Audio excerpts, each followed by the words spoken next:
Olá, eu sou Paula Paulistem, sou guardiã da Irmandade Rosa Dourada e hoje a gente vai começar um quadro novo aqui no canal chamado Relatos de Registros Acásticos. Eu vou deixar na descrição algumas orientações de como eu acredito que nós devemos apreciar esse tipo de conteúdo, que é um conteúdo muitas vezes de aconselhamento, motivacional, mas que de forma nenhuma substitui acompanhamento médico e psicológico. No nosso caso de hoje eu vou falar sobre 3 pessoas, tá? Sobre 3 mulheres da faixa aí dos seus 40 e 50 anos, tá? O primeiro caso que eu vou contar é de uma mulher que era casada, se casou-se muito jovem, teve 3 filhos e com os filhos já adultos, passou por um divórcio. Então, durante esse processo de divórcio, essa mulher iniciou uma faculdade, deu início a uma nova carreira profissional. Antes ela era do lar, certo? Passado um determinado tempo dessa separação, ela relatava no início do atendimento que ela não conseguia manter um relacionamento, novos relacionamentos, e que quando as pessoas chegavam eram pessoas meio complicadas, em que ela ainda permanecia num estado meio que de sofrimento, porque ela queria viver um relacionamento saudável, digno, né? Mas isso não estava sendo possível. Mas a principal queixa dela era referente aos aspectos financeiros. Por quê? Porque ela se formou, iniciou o atendimento no ramo da psicologia e ela tinha pacientes, ela descobriu um dom, inclusive uma linha de atuação, e ela tinha pacientes. Mas ela relatava o seguinte: parecia que eu tinha pacientes, mas que o dinheiro não ficava na minha mão. Vocês já passaram por isso? Quando a gente tem dinheiro, mas parece que o dinheiro ele some, ele vai, por mais que a gente entre, ele não rende. E quando a gente foi abrir o registro Akasha e começar a receber os aconselhamentos, a equipe espiritual, junto com os guardiões, começou a trazer a seguinte situação. Eles começaram a relembrar cenas lá do casamento e eles relataram que um contexto aqui que eu vou falar para vocês. Esse casal, né, esse ex-casal, quando eles se casaram, eles eram muito pobres. Então, eles viviam do trabalho, da força do trabalho, né? E durante o casamento, a gente sabe que, dependendo da religião onde você está casando, a gente faz votos, né? Na alegria, na tristeza, na saúde, na doença, né? Então, o que acontece? Algumas pessoas, elas são bastante fiéis a esse voto. E o que acontece? Quando ela se separou, naturalmente, como ela era do lar, eles tiveram que ajustar a relação financeira. Então, o marido, o ex-marido, ele era empresário e ela do lar. Então, teve toda a questão do suporte financeiro até que ela fizesse essa transição de carreira, o que é natural e comum. Mas essa pessoa envolvida nessa história, né, esse homem, ele começou a ter um declínio financeiro muito grande. Ele começou a oscilar muito aí nas suas finanças.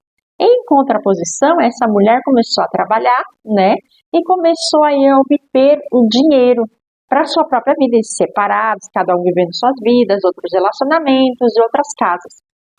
Olha só, depois de um bom tempo de separação, tá? E aí, conforme os mentores foram caminhando, os guardiões vieram trazendo, eles relembraram justamente o peso do voto, da alegria e da tristeza. E o que acontecia? No coração dessa mulher, ela sentia que ela estava traindo o ex-marido, justamente porque era como se ela estivesse abandonando ele num momento, né, de necessidade. Vejam, muitas vezes a gente está tratando aqui de movimentos inconscientes. Conscientemente, as pessoas não fazem essa escolha. Isso é um movimento inconsciente. Que a espiritualidade ela começa trabalhando, faz algumas perguntas, traz alguns fatos, e aí normalmente quando a gente chega no ponto, a pessoa se emociona. E aí ela fala, realmente, meu coração fica muito apertado, porque ele está passando por essas questões financeiras lá no negócio dele. Não tem nada a ver com ela, não veio fruto da separação, não tem nada a ver com isso. Mas ela achava que o pai dos filhos estava passando por questões e ela estava abandonando. É inconsciente, gente. A maior parte dos casos é inconsciente. Por isso que a gente fala que o nosso inconsciente domina a nossa vida. Bom, o desenho, eu me lembro até hoje, o desenho que eles colocaram é como se no meio desse casal tivesse até hoje como se fosse um cesto energético, imagina um cesto, onde a gente coloca dinheiro. Então, vamos supor que eu trabalhei, e aí eu tenho meu salário, eu vou lá e coloco, o marido vai lá e coloca e tal. Eles tinham essa relação. Só que como ele, isso tudo no sentido inconsciente energético, como ele não conseguia ter mais o dinheiro, porque estava num processo de declínio financeiro, né, as empresas quase indo à falência, a forma que isso sucedia era, antes mesmo que ela visse o dinheiro aqui, já estava gasto, em descontrole financeiro. Era uma forma de lealdade. Então, eu não mantenho o dinheiro, eu não posso prosperar. Por quê? Porque ele também não está prosperando. É inconsciente, pessoal. Aqui a gente lida muito com o consciente no registro a caixa. Então, esse caso ele é muito interessante, porque ele volta justamente num ponto de voto. Quantas vezes a gente abre registro acástico das pessoas, a gente vai justamente naquela promessa que foi feita. Prometo te amar por essa vida e todas as vidas, eu prometo. Sabe, às vezes coisas que a gente faz quando a gente é criança, e aquilo reverbera, porque a gente cria vínculos de lealdade. E isso tem um poder energético bastante grande. Agora eu vou passar para o segundo caso, que é uma mulher que se separou também com duas filhas adultas, já tinha uma carreira profissional consolidada, desde o casamento, desde muito tempo atrás, eles também começaram lutando muito, batalhando muito para terem condições financeiras, tá?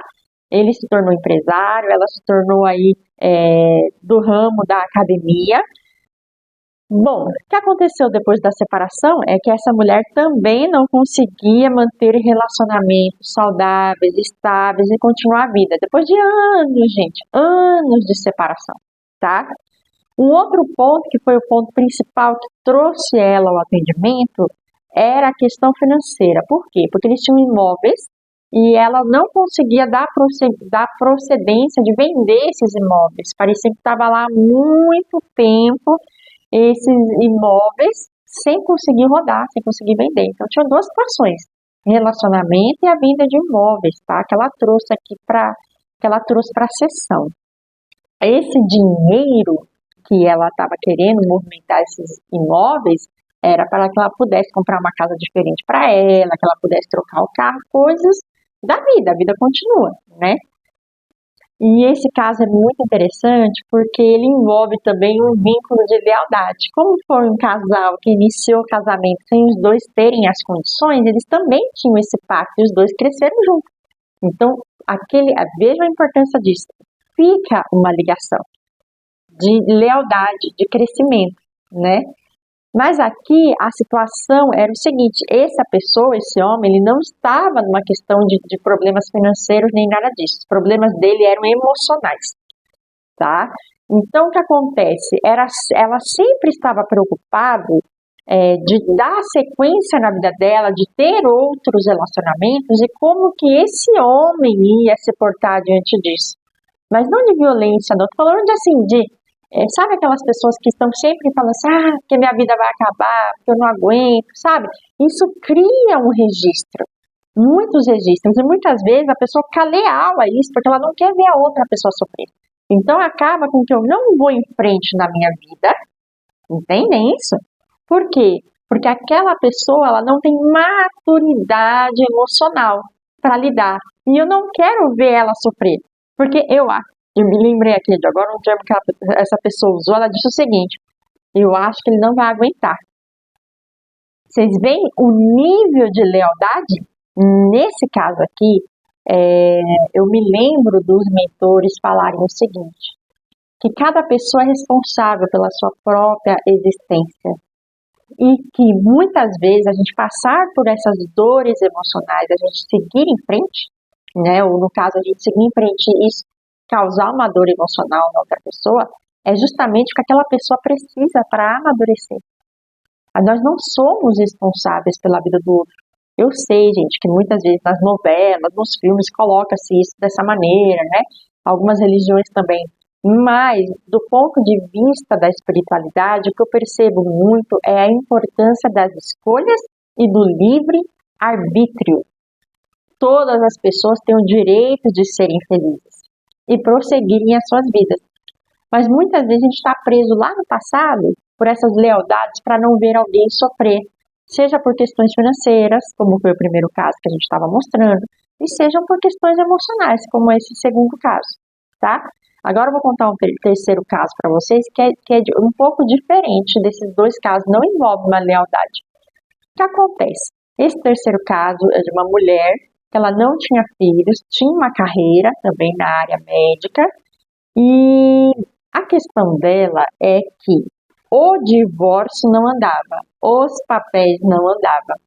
E uma das principais coisas que estavam por trás disso, né, não que ela chegou sabendo disso, ela chegou dizendo, olha, eu não estou conseguindo fazer uma transição de carreira que eu queria, e eu não consigo dar sequência no divórcio depois de anos, tá? Normalmente essas situações elas se desenrolam por anos até que elas venham a ser resolvidas, né? Até que as pessoas consigam chegar num consenso dentro delas para mover judicialmente a questão. E aqui tinha um caso muito específico, que ela tinha medo de perder o imóvel que ela morava. Porque na separação isso vai entrar em jogo, os imóveis, as salas de atendimento e tudo mais. Bom, neste caso, diferente dos outros casos, a equipe espiritual e os mentores, né, os guardiões, voltaram lá na infância. O que acontece? Essa pessoa, essa mulher, quando ela era criança, ela teve que sair de casa e morar na casa de uma tia.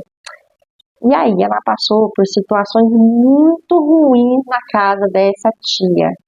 E ela acabou criando medos inconscientes, sabe? Quando a gente entende que há uma instabilidade em fazer mudanças. Então ela era totalmente avessa a qualquer ideia de mudança. Ela falava, eu tenho pavor de pensar que eu vou ter que sair da minha casa. Mas a origem disso estava lá atrás, na infância dela, devido ao sofrimento que ela teve. Então ela não tinha coisas básicas, ela passou necessidades. E ela associou isso. E a casa que ela morava, ela tem esse significado de estabilidade. Aqui eu estou segura, essa casa é minha, aqui é minha família, eu não vou correr riscos. Então vejam, só que a gente conversando, é isso que eu sempre falo, isso não é inconsciente, isso veio ao longo da nossa consulta. A equipe espiritual foi voltando na infância, foi construindo uma história, foi trazendo cenas, ela falou, eu passei por isso, realmente, até a gente compreender que esse medo irracional da mudança estava referindo a uma dor que ela teve durante a infância. Então, ao trazer consciência, vejam, o trabalho de registros acásticos é um trabalho de consciência. E a gente não muda nada, mas a partir do momento que eu entendo e que a gente se permite passar por esse nível de expansão da consciência e olhar aquele fato, né, a gente sai do ponto de, poxa, eu não estou conseguindo progredir financeiramente. E a gente passa a associar isso, por exemplo, a uma separação, passa a associar isso a acordos de lealdade, né? Nesse caso aqui a gente teve 2 casos e depois a gente teve no terceiro caso aqui remontando a questão da própria infância. Os nossos traumas de infância, eles têm um nível de reverberação na nossa fase adulta muito grande. Mas eu volto a repetir aqui para vocês, isso é totalmente inconsciente. Se você está me ouvindo aí do outro lado e está pensando, gente, que coisa, como é que esse pessoal não percebeu? Ai, que frescura. Saiba que não. Boa parte da nossa vida é sim levada no inconsciente e a gente não percebe. Depois que a gente separa, por exemplo, a gente acha que está separado e pronto. Né? Acabou, é uma nova fase, a vida vai seguir em frente, está tudo certo. Mas, na verdade, as coisas não são assim. Nós precisamos nos resolver internamente. Quantas pessoas que vocês conhecem que se separaram e depois não conseguem ficar em relacionamentos saudáveis? E quantas pessoas vocês conhecem que se separam e passam um bom tempo sem se relacionar com outra pessoa? Então a gente olha para esses casos e pensa, por quê? A gente vai buscar um conhecimento, que é o autoconhecimento. A gente vai procurar entender o que em mim está fazendo com que eu viva essas situações. Quais escolhas eu estou fazendo diariamente para que eu viva isso? No registro akáshico, a espiritualidade ela vai trazer um ponto de consciência que vai auxiliar as pessoas a buscarem outros apoios, inclusive apoios com advogado. Né? No terceiro caso aqui, o que precisava ser feito, uma das coisas que precisava ser feito depois de ordem prática, era justamente procurar um advogado e dar um início nisso, sabendo que ela é capaz de construir e de conceber a ela mesma uma realidade totalmente diferente. E no fim, a gente termina sempre naquela velha máxima: tudo que está dentro está fora. Mas muitas vezes a gente não sabe o que está dentro. Então, esses relatos de registro akáshico servem para você que vai se identificar. Se você conhece alguém que está passando por algo semelhante, manda. Que às vezes é essa consciência do que a gente falou aqui que ela precisa ter, essa pessoa, para que ela fale, poxa, não tinha pensado nisso. A consciência cura. Muitas vezes a gente parar e elaborar o que está no inconsciente é o suficiente para a gente ter um poder de escolha mais consciente. Deixa aí no comentário para mim, conta o que vocês acharam dessas histórias, vocês conhecem ou vivem algo semelhante? Qual foi a lição que ficou para você disso que a gente viu aqui? Então, muito obrigado, até a próxima semana. Tchau, tchau!